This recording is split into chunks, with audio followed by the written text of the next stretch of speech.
एक और अहम खबर, इन्फोर्समेंट डायरेक्टरेट ने नेशनल कॉन्फ्रेंस के सदस्य डॉक्टर फारूक अब्दुल्ला को पूछताछ के लिए तलब किया है। मनी लॉन्ड्रिंग के एक केस के सिलसिले में नेशनल कॉन्फ्रेंस के सदर को समन जारी किया गया था। आज श्रीनगर में वाक़ ईडी के दफ्तर में डॉक्टर फारूक अब्दुल्ला से पूछताछ की जा रही है। साल 2002 से लेकर 2012 के बीच हुए जम्मू कश्मीर क्रिकेट एसोसिएशन में मुबैना माली बेज़ाब्तियों के बारे में डॉक्टर फारूक अब्दुल्ला से पूछताछ की जा रही है।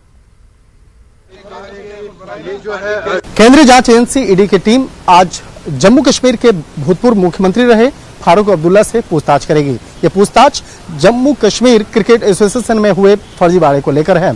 दरअसल जम्मू कश्मीर क्रिकेट एसोसिएशन के वो चेयरमैन पर्सन थे और साल 2002 से लेकर साल 2012 तक वो चेयरपर्सन भी रहे और इसके साथ साथ वो जम्मू कश्मीर में मुख्यमंत्री भी थे।